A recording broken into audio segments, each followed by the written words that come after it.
A few weeks ago, I made my first video on this channel titled The Truth About Once Human. And in that video, I called the game unbalanced, buggy, and overall a shit sandwich. And I still agree with that statement.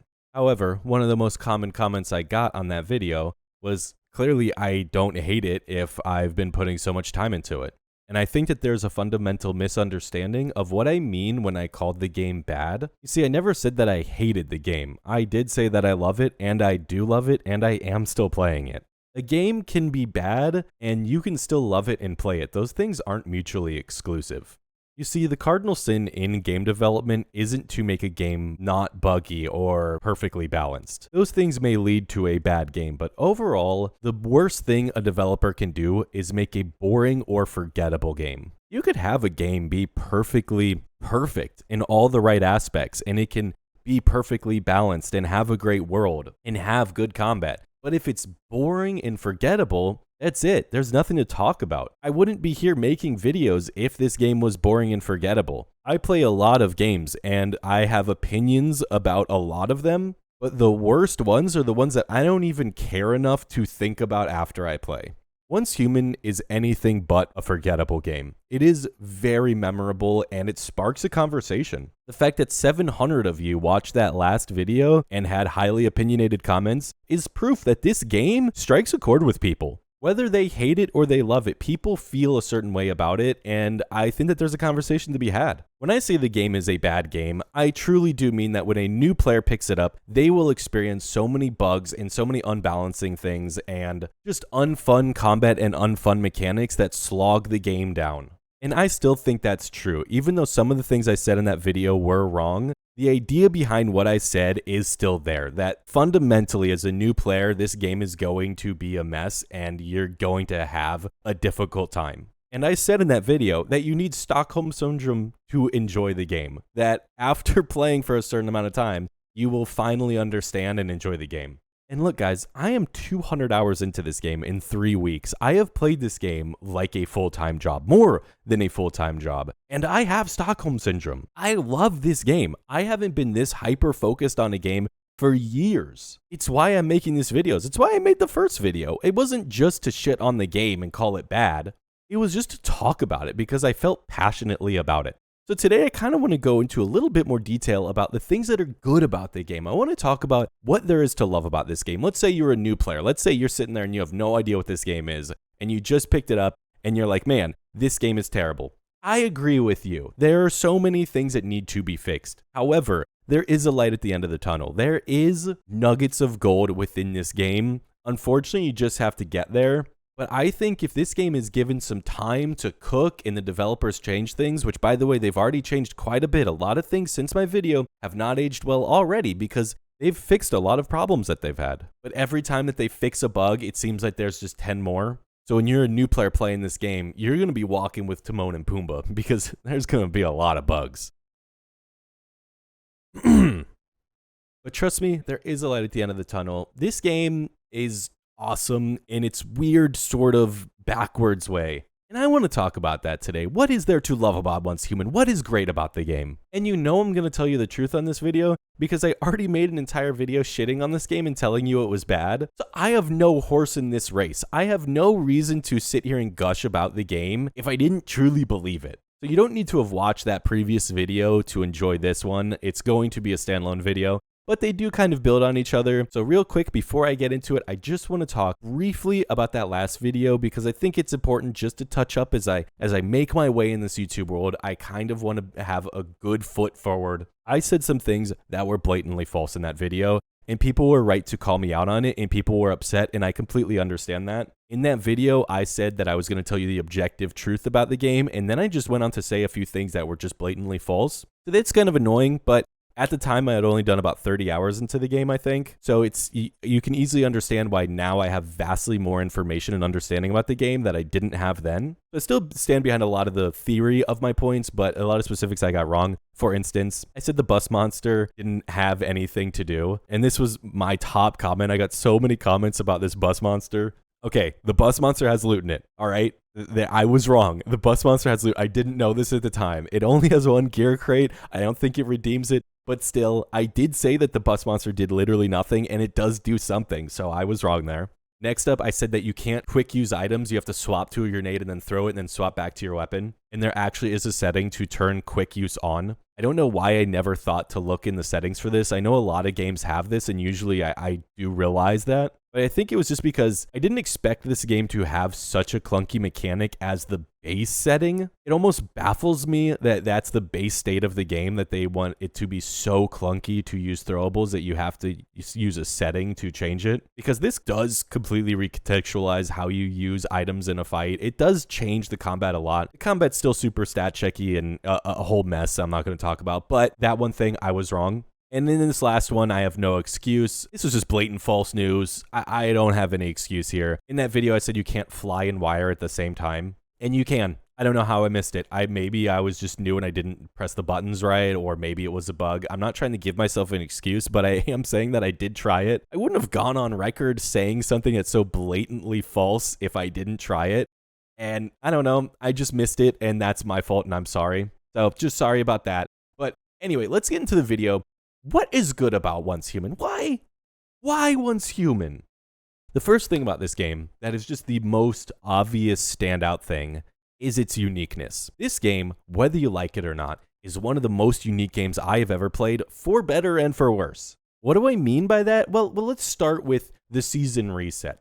The season reset may be the most controversial thing about this game. And for those who don't know, every 6 weeks, this game is going to wipe your progress and start you over. Not really. I have a whole rant about that, of where the season reset is actually a good thing, but I'm not going to talk about that in this video. I just want to go on record right now, in case I don't get that video made, that I think the season reset is a good thing, okay? But I am very much in the minority. Almost everybody unanimously agrees that the season reset is a bad thing. But regardless of your opinion on that, you gotta give it to the developers that they're trying something new and unique. This whole reset thing has just been a huge conversation because we've never really seen it done on this scale of a game in this way. And so that's incredibly unique, and I really respect the developers for trying something new and different. Even if it doesn't pan out and it's bad, that's a whole nother conversation. But the fact that they're sticking to their guns and they're trying something different, I think speaks volumes.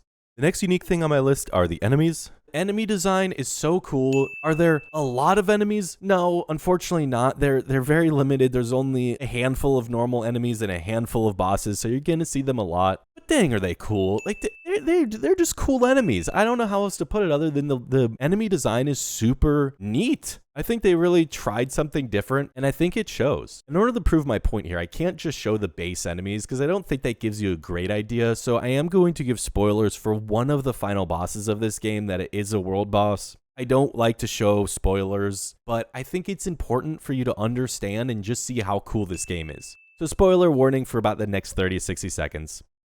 This guy, dude, look at how freaking cool this is. He's a giant tentacle hand monster in the sky. Now, is the fight itself super unique and interesting? No, because that's kind of how this game is. The combat's not great. But just look at this. Look at how cool this is. Look at the little arms with the flowers on them, and you shoot the flowers and he throws stuff at you. He's throwing like glitter and stuff on you. It's just really cool. I think it's very valuable for a game that's trying to establish that you are not some sort of superhero. To establish the scope of your enemies and the scope of the world by making enemies big, or at least the landscape big. I think it really makes games cool to show enemies in a broad sense, even if you're not fighting them. And Elden Ring did this a lot, where it just showed enemies in the distance and stuff. And this does that, where it shows this enemy and it's these huge arms, and it just makes you feel small when you're fighting this, and it really is just a cool fight. But enough about that guy. Let's move on. There's just a bunch of other unique stuff. They really lean into the, SCP, PCS, SCP? That whole thing with like the aliens and the files. It's a whole thing. It's not my shtick. I don't really know what I'm talking about. But there's this whole like genre of sci-fi that people talk about. And this game takes a lot of inspiration from that sci-fi genre. Like there's some levels where it's just like a fun house and there's clowns laughing and stuff, and you got to kill enemies and they turn into teddy bears. And I know it's a bit of a spoiler, so I'm not going to go into more detail because there is more cool stuff. I don't want to spoil a lot because there's not a lot in the game. Unfortunately, the game is pretty minimalistic with its cool stuff, but when it hits and it's cool, and I like it, and it's very unique, and I think it's interesting. Another thing that I think the uniqueness points out, which is kind of almost its own topic, but I'm going to lump it into its uniqueness, is its monetization. Look, guys, I'm gonna be real with you. I've played a lot of cash grabs in my days.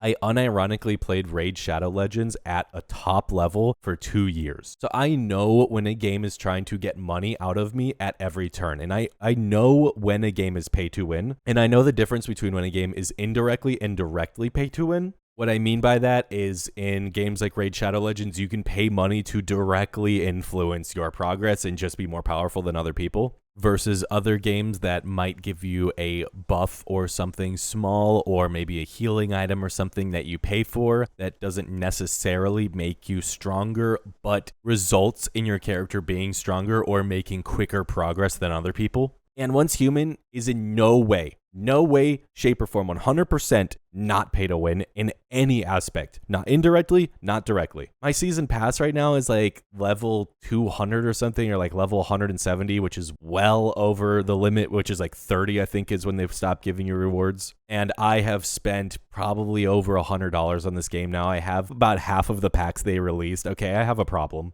And I can confidently tell you that there is no pay to win in this game. All of the Star Crom, which unlocks your blueprints, is for free on the Season Pass. And when you buy the Season Pass, you just get cosmetics. Initially, I did feel like the cosmetics did play a role in inadvert pay to win. Because if you have a really nice fancy base, people will check out your base and then they will come to your vending machine and be more likely to buy something. But near the end of the game, pretty much everybody just puts up bare bones trucks in front of the main city and trades that way with vending machines on their trucks. So you can't say, I will say that, maybe a fancy house gives you a little bit of a benefit on your vending machine. So that's probably the only indirect pay to win thing I can think of. But other than that, it's not. And that's the thing is this game, it's really easy to look at this game and say that they don't care and it's a cash grab, because it exhibits every red flag of a cash grab. The battle pass and the million menus and the shop within a shop and the shop within that shop. I think a big reason that people turn away from this game is because they fear that it feels like a mobile soulless cash grab. And it does. It does feel like that. I know the feeling because I've been there. And I gotta tell you, with all these red flags, it's not. Even though it looks like it is, it's not. And I'm going to go on record saying this game is not a cash grab. I think the developers really care. And I think if you get into it, you'll see how much they care and how much effort was actually put into the world, that they're not just trying to put out something cheap and flimsy and try and make a quick buck. I feel it in my jellies, man. I really do feel like there's care in this game and that there is love put into it. And this is purely conjecture. This isn't my sort of objective opinion and the truth about Once Human. No, this is purely just how I feel, but I can't not feel this way, that this game has soul and spirit, and I think it shows in the enemies and in how they've built the game and how they're trying something new. Even the way you build your character is unique, and I'm going to talk about that in a further point. But let's move on. Let's get on to point number 2. Point number 2 is the social aspect. This game is a social game. No matter how you play it, it's going to be a social game, and I didn't start it expecting that. When I start a game, I do not want to communicate with any other human being for the next 20 hours of gameplay. I don't want them to influence me. I don't want them to attack me. I just want to play the game and get to know the game on its own. And this game does give you that. It gives you a lot of time to breathe. The first 2 weeks of the game are just going to be you running around, figuring out the world on your own and figuring out all the convoluted menus and shit. But once you start getting into like week 3 and week 4, it is super social. Everything about this game relies around playing it or interacting with other people in some sort of way. And my experience will be a little skewed. I am on a PvP server, so some things I'm going to say aren't going to be global to both servers, so just be aware of that. And one of the main things that creates this social aspect is these specializations that you will get. Every 10 levels or so, you get a specialization. You'll wind up with 10 specializations by the time you get to level 50. And these specializations are random. You get to choose one of 4 from a wide pool of specializations. And this will completely change the way that you interact with other people and the world. It kind of gives you a purpose within the kingdom. Just for the record, I'm going to forever call the server a kingdom because I used to play one of those base building games, like one of those Clash of Clans games. And I played that for like 2-3 years. And so it reminds me of that in the social aspect. So that's neither here nor there. I just wanted to explain why I call it kingdoms. Your build is going to decide the role that you play. For instance, I got something early on that allowed me to turn gold and silver ore into gold and silver bars. And gold and silver bars are used in trade currencies with NPCs. And so people will buy these gold and silver bars from you for half the price they sell to vendors so that they can make a profit and you can make a profit. and not everybody in the kingdom can make these bars. So a lot of my early game playthrough, I just spent trading and going around mining. And then there's this food that gives me increased mining efficiency that I couldn't make because I never got that specialization. And so I will go to other vendors and I will buy out their food, and then I'll eat that food and I'll go around and I'll mine, and then I'll take the ore that I mine and then I'll turn it into bars, and then I'll turn that around and sell it for a profit. And so now in my game, I just broke 2 million energy links because I spend the whole time trading. And because it's social and there's this social aspect to how the weeks go, the trading economy is always changing. Like gold bars used to be really valuable, but now gold ore is more valuable because you can use it to make weapons instead. And at one point, I went from being an ore trader to completely converting my base into an oil mine. And then I would sell thousands of oil to make my money. And it's just super cool. There's like this whole economy built around the game, and each week kind of represents the economy. Like 1 week we're doing a lot of PvP and people are trying to buy a lot of explosives, so oil skyrockets in price. But now a lot of people are farming pro dungeons and they're dying a lot, so they need a lot of healing items, so rubber has skyrocketed in price. And you can't do everything. Your build won't allow you to do everything. So you have to rely on other people, and you're valuable in some way because of the specializations that you got. And just a few examples are some specializations allow you to build items that are more effective. Like you could build power generators that give extra power, or you can create an extra power generator. And so people will invite you to their base so that you could build it for them. And so you can either charge a price for that service, or you could just go ahead and give it to somebody just because it costs you nothing to do. But it's just stuff like this that in order to be efficient, you are going to need to rely on a team of people, whether that's just your friends or a group or a warband. And the server, it gets pretty small. There aren't a ton of people on the servers because nobody wants to join an old server. In fact, I don't even know if you can join an old server after a while, and people slowly quit over time because of, all the issues in the game. I would say, honestly, there's probably about 200 active people, maybe. And so you get to know these people pretty well. I wound up trading an item with somebody, and someone said, "Hey, you look familiar. Did I fight you the other day?" And I was like, "Yeah, we did a PvP area together." And we bonded over that moment of me kicking their ass. I'm just kidding.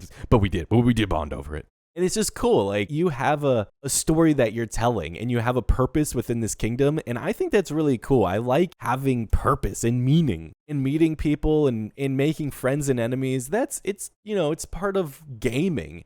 You join these war bands, and these war bands on a PvP server are how you get your weekly star crom.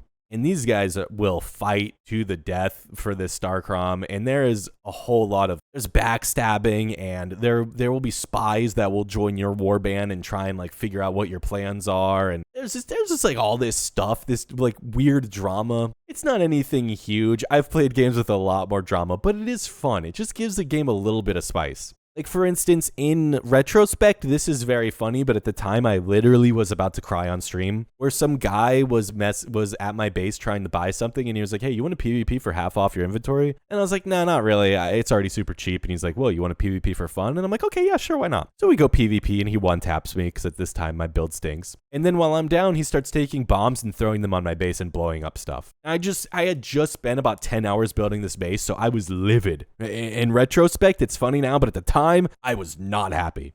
But overall, the guy didn't get through my base like at all. Like, it was a very haphazard attempt. But that did give me PTSD. I didn't join parties for at least a week after that until I learned how to not have that happen, which is very easy. Don't be intimidated by a PvP server. They can't do that unless you opt into it. Just fair. Just letting you know. But the point that I'm getting at is that's a social thing. That's a story I have now. I wouldn't have that story if this game wasn't social. I mean, you don't tell many stories that you play when you played against NPCs. When you play against real people and there's real tomfoolery and real bullshit happening, it creates a real story. And I like it. It angers me in the moment, but it is fun and does create a game. It creates a world. And that's this game. It's like you're playing in this really shitty, poorly optimized, buggy world. And I love that. Okay, so my last point, which I cannot believe is my last point, this video feels like a fever dream because I'm saying social is one of my top reasons for playing a game. When, if you guys know me, I love to go kill things and I love to go attack. I don't listen to plot. I don't play a game for story. I don't play a game to even interact with other people. I just want to go kill people, you know? But my third favorite thing about this game is the builds, not the plot. God, no, if I baited you a little bit there by mentioning plot, the plot is, first off, I didn't listen to it. I don't care, but it's terrible. And so I'm, you know, let's just all agree the plot's bad. No, the builds are awesome. And the way you build a character is awesome. And the way that you just, it's just an awesome game. It's an awesome bad game. Can I just say, is that just the video? Can I just say it's an awesome bad game and just roll credits? Can you guys like it just because I said that? No, the builds are super convoluted, but cool at the same time. It will take you weeks to get a build going. I didn't have my build finished till about week 4, and it was built around this shock SMG and then stacking shock items. And you get the blueprints that take you a while to make the items. And once again, this ties in with the uniqueness where I think the blueprint system is really cool. For those of you who don't know, if you have no idea what I'm talking about, I appreciate you watching this video. I know it's a little bit convoluted. But in order to make anything in this game, you need blueprints, and you either have to farm them by getting chests or buy them with a currency that everybody is kind of time gated on. So you kind of have to choose what you want for your build. So it does take 3 weeks about to get a build going. There's almost no way to get a fully fledged build going before 3 weeks unless you absolutely know what you're getting. But then because this build takes time to make, you kind of have your uniqueness within the kingdom, which once again leads into the social aspect. Like, I got known for having the shock shotgun build. That was kind of my thing. And yes, I built it before everybody else. I don't care what you say. I was the first person. I don't care if that video came out. I made it first. I made a shotgun first. I was the first person to do it. So everybody credit me and say that that's the Renegade Patch build. But you have this uniqueness to your build. I just love talking about my build because it's like, oh, that's my build. That's the Renegade build. Ooh. And then other people have different builds. And I'm like, oh, I don't know how that build works. Tell me about it. And we get to talk about this stuff like it's our personal little thing that we made. In other games, like certain MMOs that allow you to just change builds whenever, I don't like because there's no uniqueness to your build. When I played Classic WoW during that reboot, I was what's called a Huntard, which is just a very bad hunter player. But that was unique. That was my build, you know? I was the one that accidentally sent that bear down that spiral staircase and then pulled all the mobs and got my team wiped. That's my uniqueness. And in Once Human, I have a unique build with unique specializations. I play a unique role in the kingdom, which ties directly in to the social aspect where it's unique, which is what the first thing I was saying. Dude, it's all, I didn't even plan that. Look, the game's unique, it's social, and you have interesting builds. It all ties into each other, and I love it. The builds are really cool too. They really didn't shy away from making unique builds. Like my current one shocks, but it's not just like, oh, you do shock damage when you shoot. And a lot of games would stop there, but I feel like they've put a little bit more care into it. There's this helmet that allows you to, every time you shock 20 times, then it calls down a lightning storm. Or when you shock, it gives you crit. So you can choose between one of those helmets to choose, okay, am I going for like a huge lightning proc build, or am I going for the lightning crit build? In which case, if you go for the lightning proc build, then you can take these goggles, which allow you to summon 2 lightning shocks at a time. So then all you have to do is shock 10 times instead of 20 to summon the lightning storm. And it's stuff like this where there's not a huge variation to the builds right now. I think each build probably has about 2 to 3 sub builds within each build, and there's probably about 6 builds right now. There's only like 12 to 20 different ways to fully kit a character, which isn't much. But once again, the season resets. They've already gone on record saying that they're going to make new stuff each season and new blueprints and new weapons. I think if you look at the bones of builds, I think they have a really good system going. I really like how your mods can roll the mod you need, but then sub mods, but the first sub mod is set. And once again, if you have no idea what I'm talking about, just know it's very customizable. And the older this game gets and the more builds that they add, the more customization there will be. And I think that's really neat.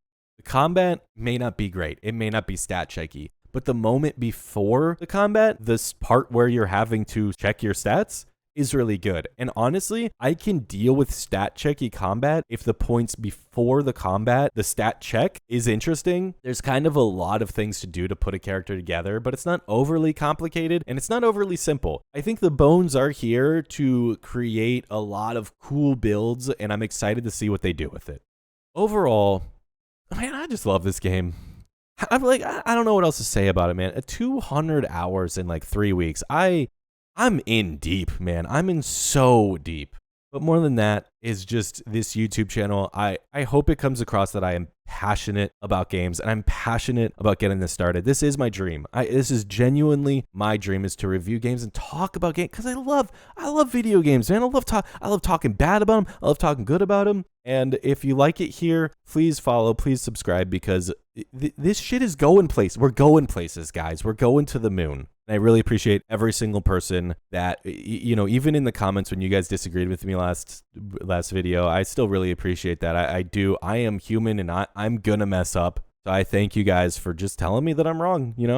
That's fine, and disagreeing with me, because engagement. Keep disagreeing with me. Keep comment right now your biggest disagreement. Not even about the game, just your biggest disagreement in life. But seriously, I do appreciate you. I'm probably going to do one more video, maybe 2 more videos on Once Human. I want to do like a post-mortem whenever the season's fully done, and my experience. I'll probably be about 300 hours in about then, so I'll let you know the full experience. If you still are on the fence or still don't know about this game, that's fine. You take your time. I'm going to have a video talking about everything. Hopefully I'll get that out in a decent time. But that's it. That's the video. The game's a buggy mess. It's bad.